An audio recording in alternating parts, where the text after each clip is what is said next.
है आप सभी का हमारे आज के सेशन में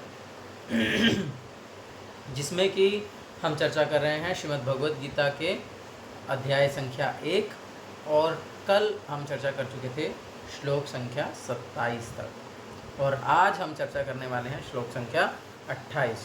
तो अब तक जो भी चर्चाएं हुई हैं, जैसे कि संजय जी बता रहे हैं कि किस प्रकार से दुर्योधन जो हैं वो अपनी सेना के बारे में बता रहा है, पांडवों की सेना के बारे में बता रहा है।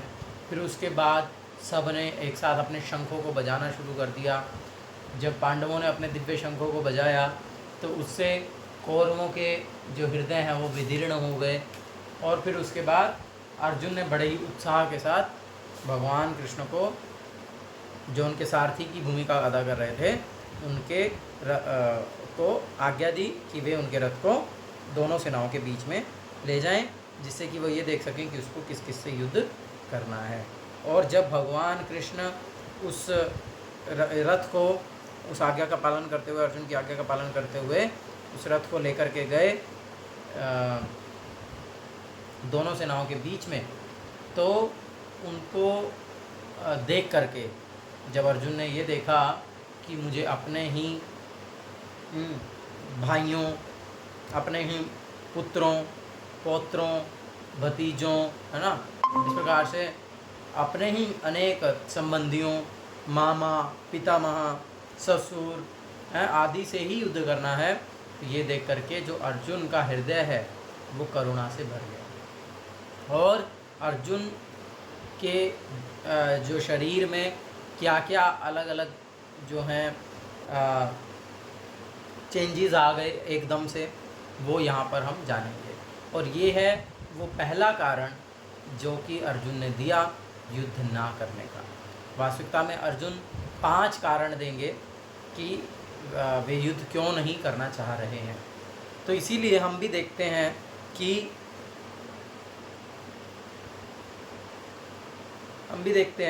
कि हमारे जीवन में भी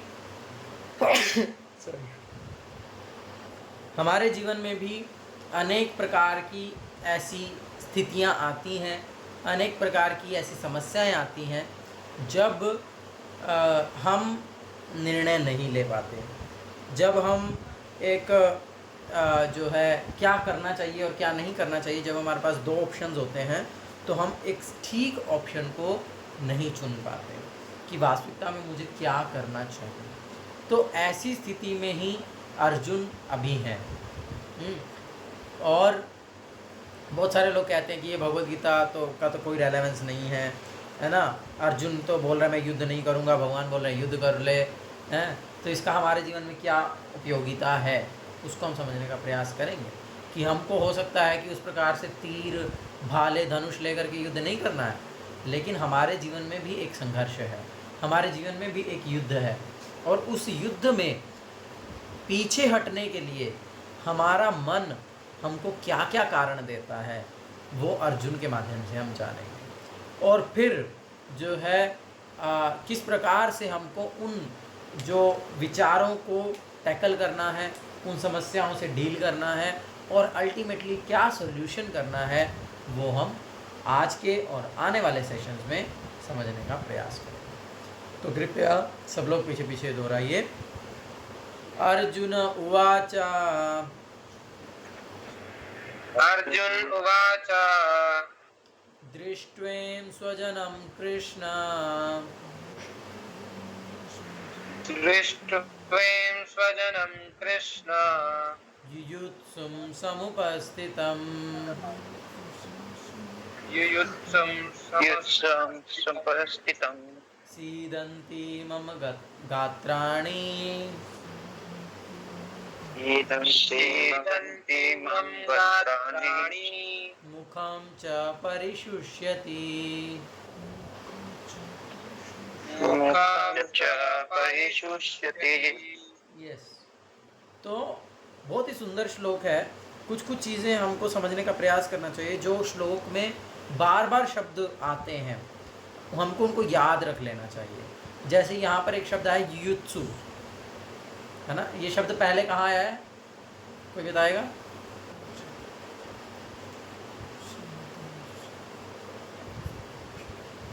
पहले श्लोक में। पहला श्लोक क्या था? धर्म क्षेत्रे कुरुक्षेत्रे समवेतायुयुत्सवा। हाँ, तो युयुत्सवा, और यहाँ पर भी क्या शब्द है? युयुत्सवा। तो वहाँ पर युयुत्सु का क्या अर्थ था? युयुत्सु का अर्थ है, बोल रहे हैं ना धृतराष्ट्र कि धर्म भूमि कुरुक्षेत्र में युद्ध की इच्छा कर रखने वाले। हाँ, युद्ध की इच्छा से समवेता जो एकत्रित हुए हैं, ऐसे पांडु के पुत्रों ने और मेरे पुत्रों ने क्या किया। तो युयुत्सु का क्या अर्थ है? युद्ध की इच्छा रखने वाले। तो इसलिए अगर इस प्रकार से जब शब्द रिपीट हो गया तो हमको याद रख लेना चाहिए, ओ ये युयुत्सु शब्द वहाँ भी आया था और इसका मतलब है युद्ध की इच्छा से। तो अब यहाँ पर अर्जुन क्या बोल रहे हैं कि दृष्ट्वेम स्वजनम, मैंने जब देखा, किनको देखा? अपने लोगों को, स्वजनों को, अपने संबंधियों को। हे कृष्ण, हाँ, किनको देखा? कैसे संबंधियों को देखा? जो कि युत्सु समुपस्थितम, जो कि मेरे सामने आ गए हैं, किस लिए? युद्ध करने के लिए, युद्ध की इच्छा को लेकर के। और उनको देख करके क्या हो गया? सीदंती मम गात्राणि, हाँ, और मुखम च परिशुष्यति, मेरा जो शरीर है वो कांपने लगा है और जो मेरा मुख है वो सूख गया। अनुवाद, अर्जुन ने कहा, हे कृष्ण, इस प्रकार युद्ध की इच्छा रखने वाले अपने मित्रों तथा संबंधियों को अपने समक्ष उपस्थित देखकर मेरे शरीर के अंग कांप रहे हैं और मेरा मुंह सूखा जा रहा है।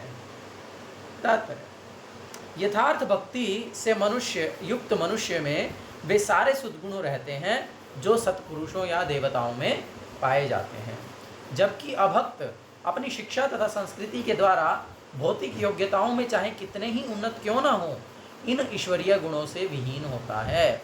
अतः स्वजनों, मित्रों तथा संबंधियों को युद्ध में देखते ही अर्जुन उन सबों के लिए करुणा से अभिभूत हो गया जिन्होंने परस्पर युद्ध करने का निश्चय किया था। जहाँ तक उसके अपने सैनिकों का संबंध था, वह उनके प्रति प्रारंभ से दयालु था, किंतु विपक्ष दल के सैनिकों की आसन्न मृत्यु को देखकर वह उन पर भी दया का अनुभव कर रहा था। तो ये बहुत महत्वपूर्ण पॉइंट है ना। श्रीमद् भागवतम में एक बहुत सुंदर श्लोक आता है, हमने एक दिन पहले भी चर्चा किया था कि क्या है,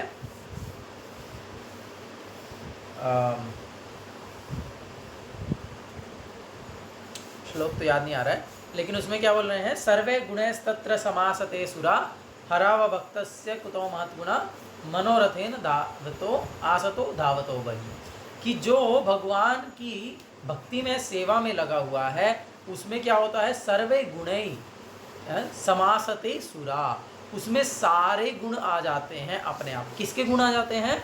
सुरा। सुर किसको कहते हैं? सुर किसको कहते हैं ऋषभ प्रभु?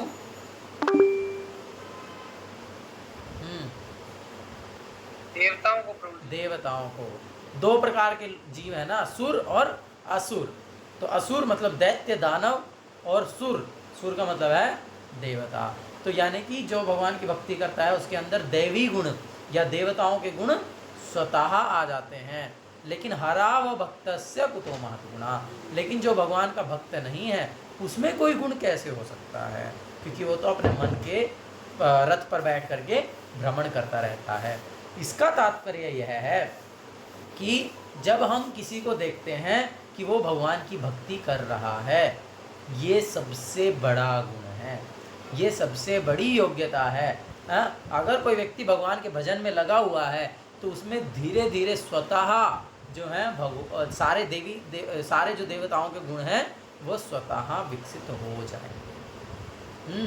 और अगर कोई मटेरियलिस्टिक भौतिकतावादी व्यक्ति है और उसको हमको दिख रहा है कि भाई इसमें तो बड़े अच्छे गुण हैं, इसमें तो ये गुण है वो गुण है, तो ठीक है, लेकिन हम देख पाएंगे इन टाइम वो जो उसके गुण हैं वो कहीं ना कहीं दोषों के रूप में ही हमको दिखेंगे।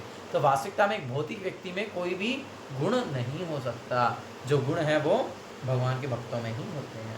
और इसीलिए हम अपने आप को निरीक्षण कर सकते हैं, आत्मनिरीक्षण कर सकते हैं कि हम भगवान का भजन करने का प्रयास कर रहे हैं, भक्ति करने का प्रयास कर रहे हैं, क्या मेरे चरित्र में देवी गुण विकसित हो रहे हैं क्या? अगर भक्ति करने से, जप करने से, भक्तों का संग करने से, प्रोग्राम में आने से, क्लास में आने से अगर मेरे चरित्र में भक्तों के गुण विकसित नहीं हो रहे, इसका मतलब मैं भक्ति नहीं कर रहा हूँ। तो इसीलिए फिर वो क्या हो जाएगा, श्रम एव ही केवलम, वो केवल श्रम हो जाएगा, है ना। तो इसीलिए हमको केवल श्रम नहीं करना है, हमको नाउत्पादयेत यदि रतिम, हमको भगवान का नाम, भगवान का रूप, गुण, लीला, कथा, कीर्तन, जप, है ना, भक्त संग और भगवान के प्रसाद में रुचि विकसित करनी है। गुरुमा बोले ठीक है, नाम जप में रुचि विकसित करना ये तो बहुत उच्च स्तर की बात है, तो हमको कम से कम तो भगवान के प्रसाद में रुचि विकसित करने का प्रयास करना चाहिए। और भगवान के प्रसाद में रुचि विकसित करने का क्या अर्थ है निशांत प्रभु? हरे कृष्ण प्रभु। प्रभु केवल भोग लगाओ और कृष्ण प्रसाद ही खाने। हाँ, अगर हमारी उसमें रुचि हो जाएगी तो क्या होगा प्रभु, फिर हम एक स्तर ऊपर हो जाएंगे, मतलब हमारी रुचि तो बढ़ जो जाएगी भगवान का प्रसाद नहीं है वो हम नहीं खाएंगे, चाहे वो कितना भी पैलेटेबल हो, कितना भी मेरे को पसंद हो, गोलगप्पा है, पिज़्ज़ा, पास्ता, स्प्रिंग रोल। और हमारे करनाल वाली साइड में तो इतना नहीं होता है, लेकिन उस साइड में होता है, कैथल वाली साइड में घेवर, फिरनी आजकल तो बहुत ज़्यादा आता है और बहुत टेस्टी लगता है। लेकिन क्योंकि वो प्रसाद नहीं है इसीलिए वो हमको नहीं खाएंगे, हम हमारे को वो खाने की लालसा नहीं होगी, तब हम कह सकते हैं कि हमारी प्रसाद में रुचि हुई है। अगर हमको प्रसाद खाना भी अच्छा लग रहा है और जो भगवान को भोग नहीं लगा वो भी हमको खाने में कोई दिक्कत नहीं है, तो इसका मतलब हमारी प्रसाद में रुचि नहीं हुई है अभी। तो इसलिए हमको क्या करना है, हमको प्रसाद में रुचि विकसित करने का प्रयास करना है। और यस, तो बैक टू द टॉपिक, यहाँ पर अर्जुन को क्या हुआ, अर्जुन को करुणा जाग गई, है ना। अपने सैनिकों के प्रति तो करुणा थी, बल्कि ऑपोजिट में जो सैनिक लड़ने आए हैं या उनके जो अपने खुद के स्वजन आए हैं, बोल रहे ना युयुत्सु समुपस्थितम, बहुत महत्वपूर्ण है कि युद्ध की इच्छा से ये सब आ गए यहाँ पे। तो ये लोग तो युद्ध करना चाह रहे हैं, ये लोग तो पता नहीं, इनकी बुद्धि तो पता नहीं कहाँ है कि भाई इनको समझ में नहीं आ रहा, ये लोग तो अपने ही लोगों से लड़ने के लिए रेडी खड़े हैं। लेकिन मैं तो समझदार हूँ, हाँ, लेकिन मुझे तो समझ में आ रहा है कि इस युद्ध से कोई अच्छा परिणाम मिलने वाला नहीं है। मैं ये सब के सब या तो इनकी तरफ के सब मारे जाएंगे या हमारी तरफ के सब मारे जाएंगे, हाँ। तो उसको करुणा आ गई उनके प्रति भी और अपने प्रति तो पहले से ही थी। ये करुणा दुर्योधन के मन में क्यों नहीं है ना। दुर्योधन भी तो सेम ही स्थिति में है, दुर्योधन भी तो सेम ही अपने स्वजनों को अपने सामने युद्ध के लिए देख रहा है ना। दुर्योधन भी तो इतने सारे सैनिकों को युद्ध में देख रहा है, तो दुर्योधन के मन में ये करुणा क्यों नहीं आई और अर्जुन के मन में ये करुणा क्यों आई, है ना। यही बात से तात्पर्य शुरू हुआ है, क्योंकि अर्जुन क्या है, भगवान कृष्ण का भक्त है और दैवी गुणों से युक्त है। क्योंकि अर्जुन में देवी गुण हैं, देवताओं के गुण हैं, इसीलिए ही उसके मन में ये जो करुणा की भावना है वो आई है, हाँ। दुर्योधन में तो नहीं आई, या और किसी कौरव में तो नहीं आई, क्या है, दुशासन में तो नहीं आई, है ना, पितामह भीष्म में तो नहीं आई, या इवन धृतराष्ट्र में तो नहीं आई, है ना। लेकिन ये भावना अर्जुन के अंदर है, क्यों, क्योंकि वो भगवान का भक्त है। कहाँ तक पढ़ा था? और जब वह इस प्रकार सोच रहा था तो उसके अंगों में कंपन होने लगा और मुंह सूख गया। उन सबको युद्ध अभिमुख देखकर उसे आश्चर्य भी हुआ। प्राय सारा कुटुंब, अर्जुन के सगे संबंधी उससे युद्ध करने आए थे। यद्यपि इसका उल्लेख नहीं है, किंतु तो भी सहज अनुमान लगाया जा सकता है कि ना केवल उसके अंग कांप रहे थे और मुंह सूख रहा था, अपितु वह दयावश रुदन भी कर रहा था। अर्जुन में ऐसे लक्षण किसी दुर्बलता के कारण नहीं, अपितु हृदय की कोमलता के कारण थे, जो भगवान के शुद्ध भक्त का लक्षण है। अतः कहा गया है, यस, यही वाले श्लोक की मैं बात कर रहा था, यस्यास्ति भक्ति भगवती अकिंचना सर्वे गुणैस्तत्र समासते सुरा हराव भक्तस्य कुतो महद्गुणा मनोरथेना सतो धावतो बहि। मीनिंग पढ़ो निशांत पढ़ो। हरे कृष्ण प्रभु। जो भगवान के प्रति अविचल भक्ति रखता है उसमें देवताओं के सद्गुण पाए जाते हैं, किंतु जो भगवत भक्त नहीं है उसके पास भौतिक योग्यताएं ही रहती है जिसका कोई मूल्य नहीं होता। और इसका कारण यही है कि वह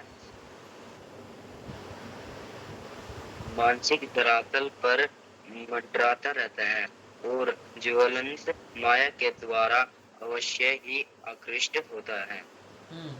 तो ऑलरेडी मैं ये एक्सप्लेन कर चुका हूँ मीनिंग, है ना, आप लोग और फिर से पढ़ सकते हैं, अच्छे से समझ में आ जाएगा। यस, तो यहाँ पर क्या बोल रहे हैं कि वही अर्जुन जो है वो रोने भी लग गया है, और ऑफ कोर्स आगे के श्लोकों में इसका वर्णन आएगा, लेकिन यहाँ पर प्रभुपाद जी तात्पर्य लिखते हुए बता रहे हैं पहले से कि जो अर्जुन है वो इतना ज़्यादा जो है उसको इतनी करुणा आ गई उन लोगों के प्रति कि वो रोने लगा, उसके अंग अंग कांपने लगे, अरे ये कैसे लड़ने के लिए आगे हैं, मैं तो नहीं लड़ सकता, हैं, सब लोग मारे जाएंगे, कि ये हो जाएगा वो, तो ऐसे ऐसे सोच रहे हैं, और इसीलिए उसका मुंह सूखा जा रहा है, अंग कांप रहे हैं। इस प्रकार से जो है अर्जुन के साथ होने लगा। और क्या क्या हुआ अगले श्लोक में बताया है, ये सारे श्लोक बहुत इंपॉर्टेंट है। वेपथुश्च शरीरे में रोम हर्षस्य जायते गांडीवं संत्रस्ते हस्तात् त्यक्तैव परिदह्यते। अनुवाद है, मेरा सारा शरीर कांप रहा है, मेरे रोंगटे खड़े हो रहे हैं, मेरा गांडीव धनुष मेरे हाथ से सरक रहा है और मेरी त्वचा जल रही है। हाँ, ये उसी में ही आगे ही कंटिन्यूटी में है। तो तात्पर्य, यस, तो शरीर में दो प्रकार का कंपन होता है ना। अब अर्जुन का पूरा शरीर कांप रहा है, उसके रोंगटे खड़े हुए हैं, हाथ से धनुष छूट गया, त्वचा में जलन होने लगी है।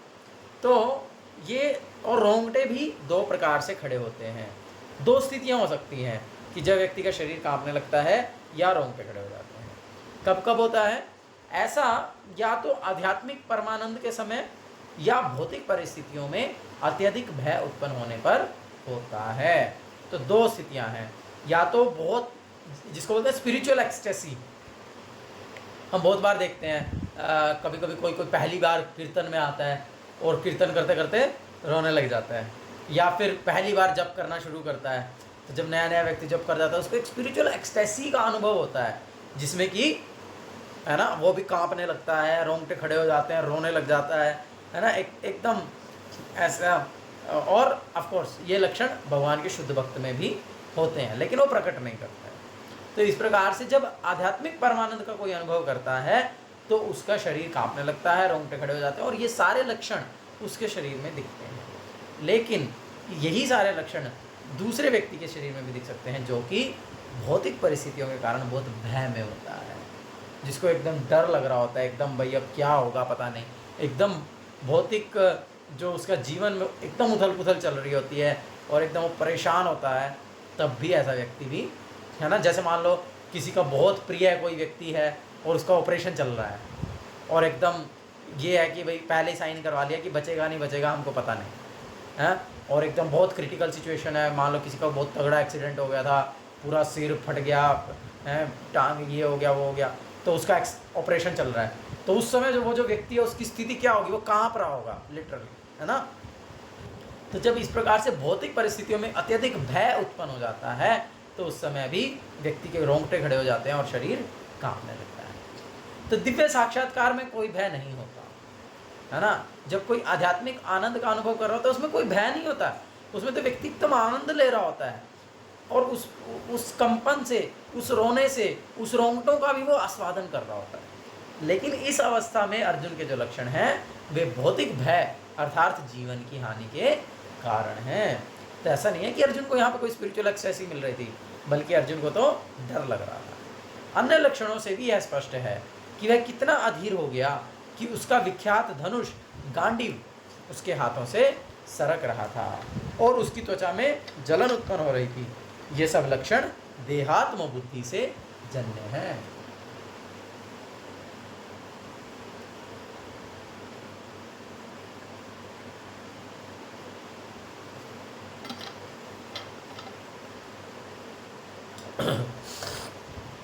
तो अब ये बहुत इंपॉर्टेंट पॉइंट बोल दिया प्रभुपाद जी ने कि ये जो करुणा अर्जुन दिखा रहा है ना, ये वास्तविक करुणा नहीं है।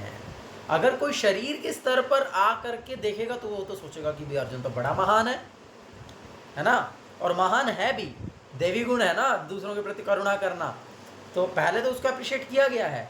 लेकिन अब यहाँ पर क्या बोल रहे हैं कि ये देहात्म बुद्धि से जन्मे हैं।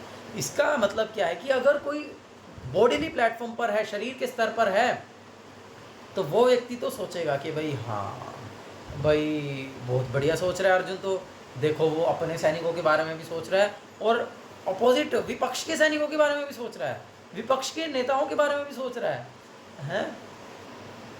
तो लेकिन अगर हम वास्तविक स्तर पर देखें तो ये करुणा वास्तविक करुणा नहीं है। ये केवल जो करुणा है ये शरीर के स्तर पर ही है। तो इसीलिए आगे हम इसको और डिटेल में डिस्कशन करेंगे कि किस प्रकार से ये जो करुणा है ये कंप्लीट करुणा नहीं है। चलो मेरे को एक एग्जांपल याद आ रहा है, मैं बता देता हूँ। प्रभुपाद जी देते हैं, मान लीजिए कि स्विमिंग पूल में या नदी में कोई नहा रहा है, तैर रहा है ना, और वो अचानक से डूबने लगे, है ना, डूबने लगे, तो आप उसको सहायता करने जाएं और आपने उसकी टी शर्ट पकड़ ली और एकदम उसकी टी शर्ट को पकड़ करके निकाल लिया।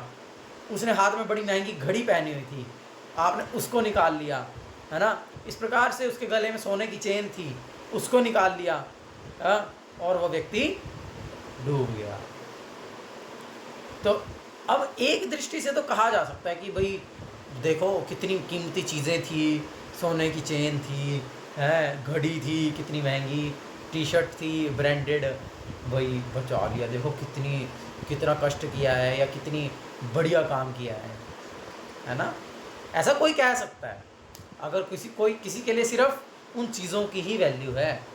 लेकिन अगर कोई व्यक्ति वास्तविकता में समझदार है तो वो क्या कहेगा कि क्या फ़ायदा, इनको बचाने का क्या फ़ायदा, व्यक्ति तो डूब गया, है ना। तो उसी प्रकार से जब कोई व्यक्ति शरीर के स्तर पर है और कोई व्यक्ति शरीर के स्तर पर सहायता करता है तो उसको लग सकता है कि हाँ बड़ी सहायता की है और ये तो गरीबों को खाना खिलाता है, अरे ये तो ऐसे करता है वैसे करता है ना। बहुत सारे अलग अलग तरह की चीज़ों को अप्रिशिएट किया जा सकता है अनेक तरह से। Of course that is appreciable, है ना। सोने की चेन बचाइए, अप्रिशिएबल तो है, लेकिन आत्मा तो डूब गई है, आत्मा का तो पतन हो गया। वो जो जीव था वो तो भगवान के साथ जो अपना नित्य संबंध है उसको तो विकसित नहीं कर पाया और अगले जन्म में कुत्ता बन गया, बिल्ली बन गया, चूहा बन गया, तो क्या फ़ायदा हुआ, तो क्या ही किया हमने। तो इसीलिए अगर करुणा अगर हमारी हो किसी जीव के प्रति तो वो उसका भगवान से संबंध किस प्रकार से विकसित हो ये होना चाहिए, ना कि केवल। ऑफ कोर्स इसको भी हम नेग्लेक्ट नहीं कर सकते, लेकिन केवल अगर यही है तो गलत है कि हम सोच रहे हैं कि बस हम क्या बोलते हैं जानवरों को खिला देते हैं या फिर हम गरीबों को कपड़े बांट देते हैं या फिर, है ना, इस प्रकार की जो भी वेलफेयर एक्टिविटीज़ आजकल अनेक सो कॉल्ड आध्यात्मिक संस्थाएं करती हैं, मानव सेवा, माधव सेवा, है ना, इस प्रकार की अनेक प्रकार की जो चीज़ें हो रही हैं संसार में, तो वो शारीरिक स्तर पर देखने से बहुत अच्छी लग सकती हैं, लेकिन वो वास्तविक सहायता नहीं है। क्योंकि अब मान लीजिए आप किसी को एक समय का भोजन खिला सकते हैं या 3 समय का भोजन खिला, उसके बाद उसको फिर से भूख लग जाएगी, उसको फिर से भोजन चाहिए, है ना। तो आप उसकी टेम्पररी हेल्प कर रहे हो, परमानेंट हेल्प नहीं कर रहे हैं। लेकिन अगर आप उसको जो है उसके जो भगवान के साथ खोए हुए संबंध को फिर से याद दिलवा देंगे, अगर आप उसकी सुप्त कृष्ण भावनामृत चेतना को जागृत करने का कार्य करेंगे, तब आप वास्तविकता में उसके मतलब तब आपने उसका कुछ वास्तविक लाभ किया है। हाँ, जैसे कि उदाहरण के लिए जब मान लीजिए कोई बच्चा अपने पिताजी से बिछड़ करके मेले में गुम हो गया, है ना, इंग्लिश में भी था, आई थिंक चैप्टर था ना 9th या 10th क्लास में ऐसा कुछ करके था, पता नहीं 11th 12th में था, है ना। तो बच्चा गुम हो गया, तो उसमें अब कोई उसको चॉकलेट दिलवा दे, कोई उसको लॉलीपॉप दिला दे, कोई उसको झूले पे घुमा दे, कोई उसको है ना वाटर वाली राइड करवा दे, ये करवा दे, कंधे पे बिठा के घुमा दे, है ना, कुछ भी कर ले, तो उन सब से बच्चा कुछ समय के लिए प्रसन्न हो सकता है, कुछ समय के लिए खुश हो सकता है, लेकिन अल्टीमेटली वो खुश नहीं होगा। अगर हम चाहते हैं कि वो बच्चा अल्टीमेटली खुश हो जाए, तो क्या करना पड़ेगा हमको? उसको ले जा करके उसके पिता से मिलवाना पड़ेगा। जब वो अपने पिता से मिल जाएगा तो उसको वो सारी चीज़ें मिले या ना मिले, उसको ऑटोमेटिकली ही सारा सुख मिल जाएगा, ऑटोमेटिकली ही संतुष्टि का अनुभव करने लगेगा। तो उसी प्रकार से सब जीव, हम सब जीव जो कि भगवान के अंश हैं, भगवान के दास हैं, भगवान के पुत्र हैं, भगवान हमारे पिता हैं, और अभी हम उनको भूल गए, उनके साथ अपने संबंध को भूल करके इस संसार में भटक रहे हैं। तो हम किसी को कुछ भौतिक सुविधाएं दे करके कुछ समय के लिए खुश कर सकते हैं, लेकिन जब तक व्यक्ति इस दुखालयम अशाश्वतम में है तब तक तो दुखों में रहेगा ही रहेगा। 3 प्रकार के तापों से वो प्रभावित होता ही रहेगा। इसलिए अगर हम किसी के प्रति वास्तविक करुणा करना चाहते हैं तो हमें क्या करना पड़ेगा?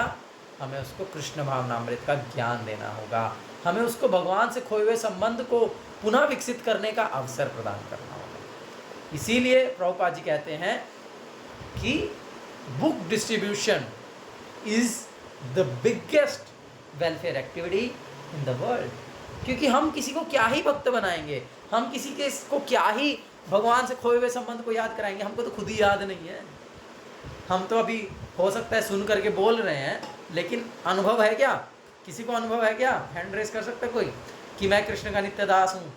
किसी को अनुभव हो गया मेरा कृष्ण से नित्य संबंध है ना? लेकिन हमने शास्त्रों को पढ़ करके जान लिया, अब हमको खुद ही अनुभव नहीं है तो हम किसी और को अनुभव क्या कराएंगे? इसीलिए अगर हम किसी को कृष्ण भावनामृत देना चाहते हैं, अगर हम किसी के प्रति वास्तविक करुणा करना चाहते हैं, तो क्या करना पड़ेगा हमको? उसको प्रभुपाद जी की बुक देनी होगी, उसको भगवद गीता यथारूप की एक प्रति देनी होगी, है ना? ये है, this is the biggest welfare activity, ये है वास्तविक करुणा। तो ये हमको वास्तविक करुणा हमको करनी है, और ये हमारे हृदय में होना चाहिए। नोट जस्ट कि भाई मुझे देखो, मुझे दिखाना है कि मैंने कितनी किताब बांट दी हैं, या मुझे सबसे बड़ा डिस्ट्रीब्यूटर बन के दिखाना है, या और अनेक कारण हो सकते हैं, नहीं, या मुझे कहा गया है तो मुझे करना ही है, नहीं। हमारे हृदय में नेचुरली जीवों के प्रति दया होनी चाहिए। अरे ये लोग इस संसार में कितना कष्ट भोग रहे हैं, ये भगवान से अपने संबंध को भूल करके यहाँ पर 3 प्रकार के तापों से कितना जो है प्रभावित हो रहे हैं। Let them give this Krishna consciousness. संसार दावा नल लीढ़ लोका त्राणाय कारुण्य घना घनत्व। ये संसार जिसमें चारों तरफ से आग लगी हुई है, इनको भी ये जो कृपा की बारिश हो रही है उसकी रेंज में मैं ला सकूं, ताकि वो जो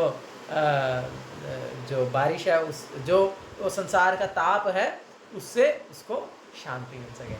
या फिर एक और बड़ा सुंदर भजन है, वैष्णव भजन नहीं है लेकिन बड़ा अच्छा लगता है, मैं कभी कभी सुनता हूँ। क्या है? सूरज की गर्मी से, है ऐसा करके कुछ है ना, मिल जाए तरवर की छाया, है ना, ऐसा करके। तो जब हम भगवान की शरण में आ जाते हैं तो जैसे स्कॉर्चिंग हीट, है ना, there is a scorching heat, एकदम ऐसा सब कुछ निचोड़ लेने वाली गर्मी में, धूप में हमको एक पेड़ की छाया मिल गई है। इस प्रकार से भगवान का आश्रय है, और उस आश्रय को मुझे भगवान की कृपा से, वैष्णवों की कृपा से मुझे मिल पाया है, और मैं प्रयास करूं कि अब आगे भी मैं लोगों को ये दे पाऊँ। और ऑफ कोर्स उसके लिए प्रभुपाद जी की पुस्तकें, तो मैं तो कुछ नहीं कर सकता, मैं तो प्रचार नहीं कर सकता हूँ, मेरी कोई योग्यता नहीं है। तो इसीलिए प्रभुपाद इज द प्रीचर, है ना, लेट द प्रभुपाद प्रीच। तो उसके लिए हम लोगों को अवसर दें कि वे प्रभुपाद जी की पुस्तकों को, मतलब प्रभुपाद जी की पुस्तकें उन तक पहुँचे, वे प्रभुपाद जी की पुस्तकों को पढ़ें, और फिर प्रभुपाद जी के